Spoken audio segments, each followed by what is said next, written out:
Baik, salam sejahtera untuk kita semua. Pada kali ini saya akan membahas isi dari buku State and Power. State and Power artinya kekuasaan negara dan kekuasaan.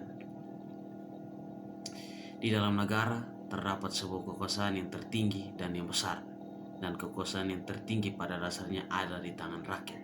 Tetapi seiring perkembangan zaman dan seiring waktu berjalan, dan juga dengan adanya perkembangan teknologi dan perkembangan dari diri manusia sendiri, kekuasaan itu disalahgunakan oleh orang yang menjalankan kekuasaan atau yang membuat kebijakan, tentunya pemerintah negara itu sendiri. Dari keadaan tersebut menimbulkan sesuatu yang berdampak buruk bagi kehidupan banyak orang, terutama kaum-kaum lemah dan kaum-kaum kecil. Keadaan tersebut menimbulkan kekerasan, diskriminasi, rasisme, kemiskinan, dan kekerasan, serta penindasan. Dan juga di lain sisi memberikan ruang yang luas dan ruang gerak yang lebih leluasa bagi para kaum-kaum atau para pelaku kapitalisme dan imperialisme. Imperialisme merupakan suatu contoh buruk, sesuatu yang dianggap sebagai neraka yang nyata yang ada di bumi. Imperialisme merupakan kakak dari kapitalisme.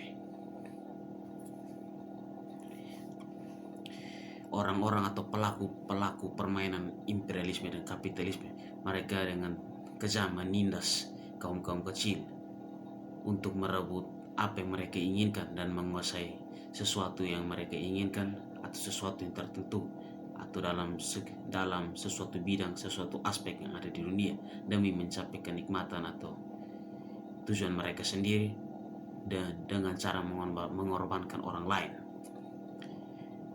Sebelum berbicara lebih jauh tentang negara dan kekuasaan, alangkah lebih baiknya kita mengetahui apa itu negara dan apa itu kekuasaan.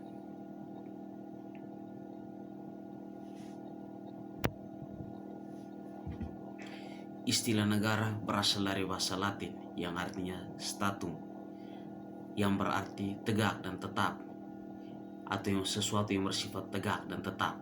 Tujuan negara secara umum adalah menyelenggarakan kesejahteraan atau mensejahterakan rakyatnya dan membahagiakan rakyatnya secara menyeluruh tanpa melihat sesuatu golongan atau sekelompok atau segelintir orang.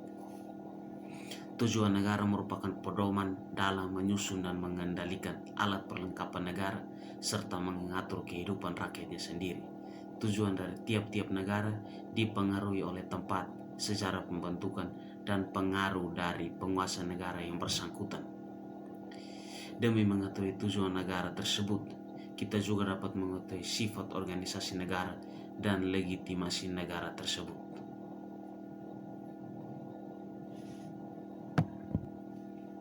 Sedangkan kekuasaan adalah segala sesuatu yang berkaitan dengan penguasaan atau menguasai, dalam hal ini menguasai sesuatu bidang atau bidang tertentu atau aspek tertentu yang ada di kehidupan masyarakat, atau mungkin menguasai semua bidang kehidupan, semua sektor dan aspek kehidupan.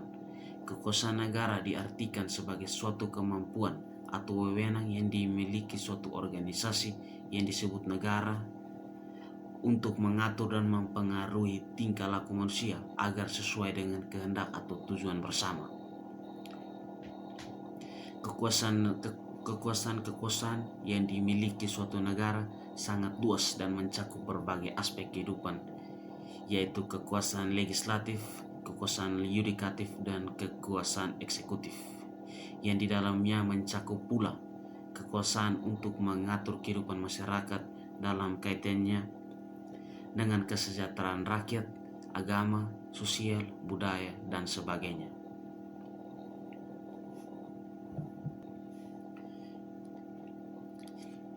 Baik, pada bab pertama buku State and Power ini, bab ini mengeksplorasi konsep-konsep inti dalam studi kekuasaan, tidak hanya di sistem formal, tetapi dalam konteks informal, yang semuanya menentukan agenda dan studi kekuasaan. Teori kerangka kerja sosiologi politik mengatur kerja sosiolog politik dan masing-masing kerangka kerja. Argumen yang sangat berbeda tentang bagaimana memahami hubungan antara kekuasaan politik di dalam kehidupan sosial bermasyarakat.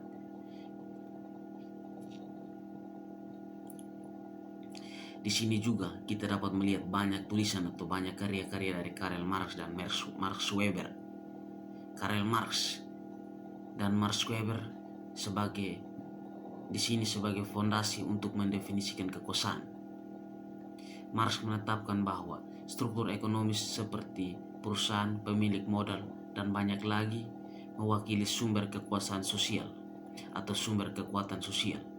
Penggunaan upah untuk mempengaruhi pekerja, kinerja, atau kehadiran adalah ciptaan signifikan masyarakat kapitalis.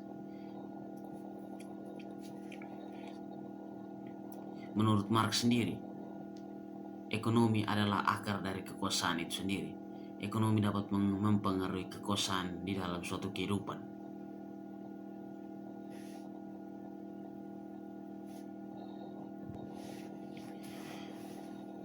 Selanjutnya, menurut Marx juga, hubungan antara pekerja, upah, dan kepentingan kelas adalah sumber individu yang mengasingkan diri.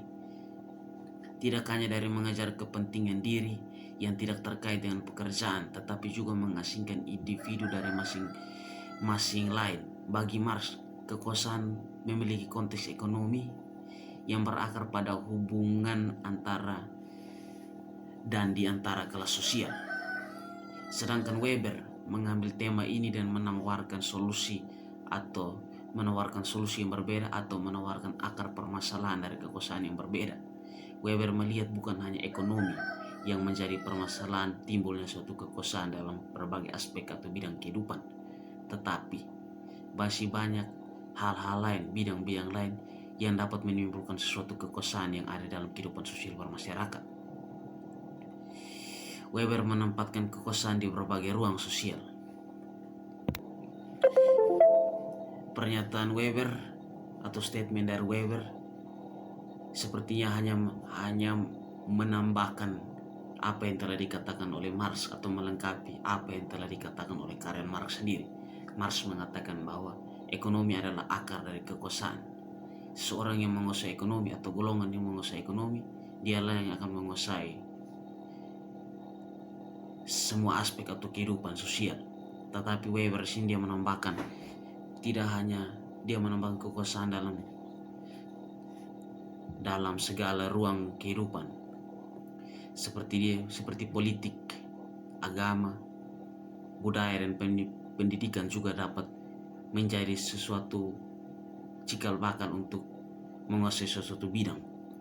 Dalam politik, dalam dunia perpolitikan, jika politik itu masuk dalam suatu bidang, dalam suatu lembaga, dalam suatu organisasi, dengan sendirinya politik itu akan merambat pelan-pelan dan menguasai bidang tertentu. Begitu juga dengan pendidikan dan budaya.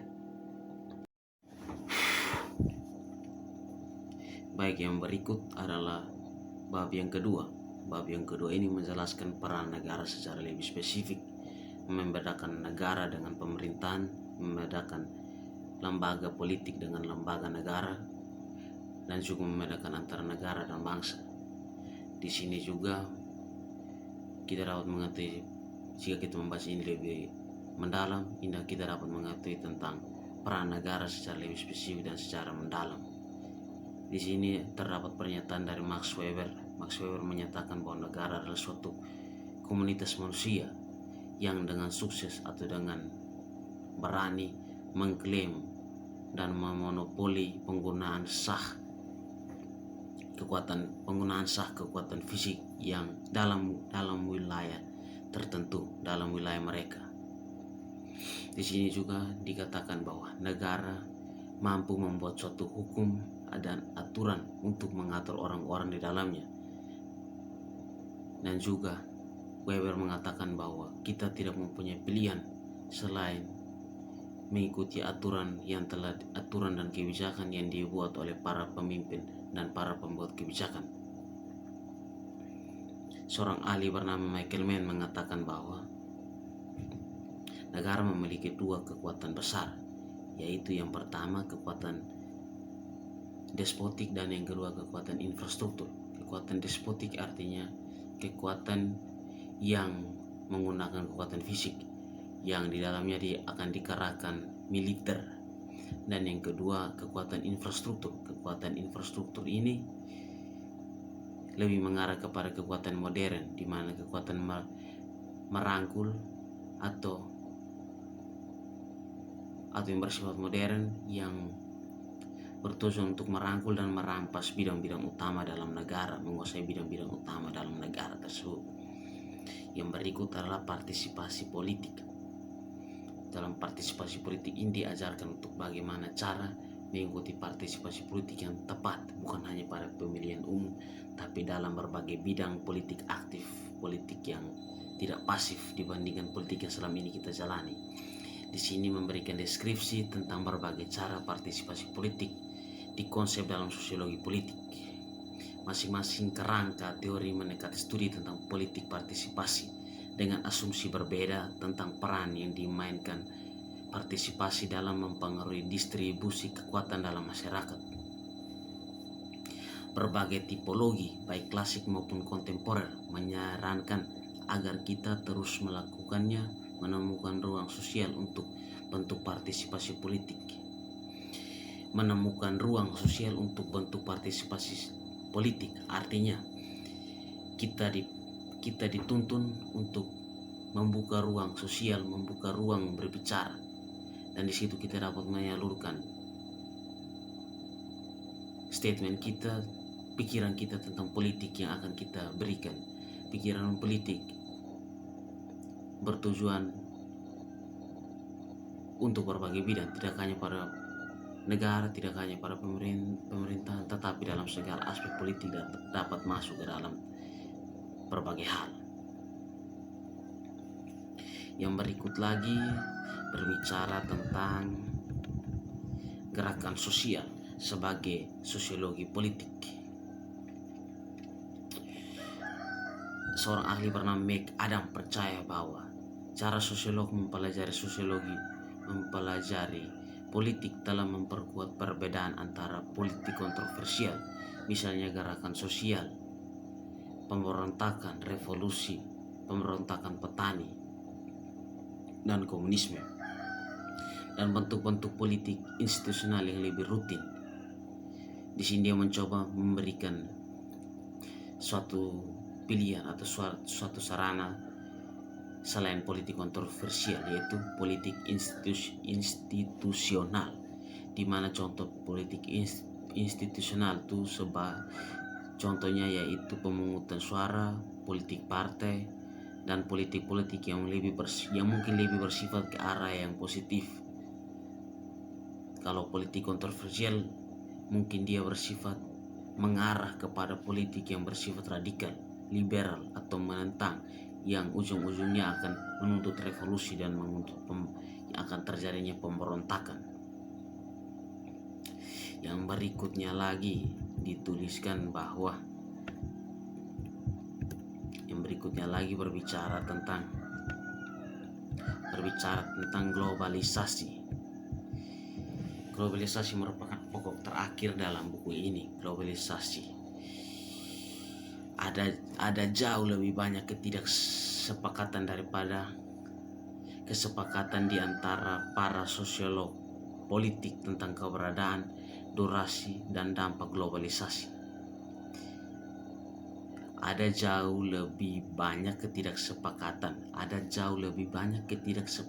dari kesepakatan di antara sosiolog politik tentang keberadaan, durasi, dan dampak globalisasi.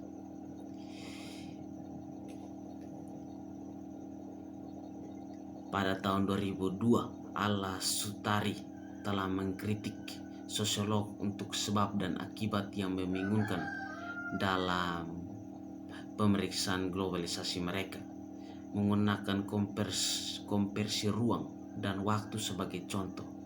Jika ini adalah efek globalisasi, lalu apa penyebabnya? Pertanyaan dari Al-Sutari mengkritik sosiolog yang menolak atau ketidaksepakatan mereka terhadap durasi, dan dampak globalisasi. Mereka dikritik oleh Al-Sutari menggunakan konsep ruang dan waktu sebagai contoh. Dan pertanyaan itu berbunyi, jika efek dari globalisasi, maka apa penyebab dari globalisasi? Penyebab yang menimbulkan efek globalisasi. Sosiolog dikritik karena mengatakan globalisasi, jika kompres ruang dan waktu adalah karakteristik globalisasi, apa yang menyebabkannya? Apakah inovasi teknologi? Apakah global warming atau pemanasan global, kebutuhan kapitalisme, imperialisme, atau hal-hal yang lain? Penyebab ini memiliki beragam jawaban untuk dipilih dan untuk menjawab pertanyaan ini, tergantung pada perspektif teoritis.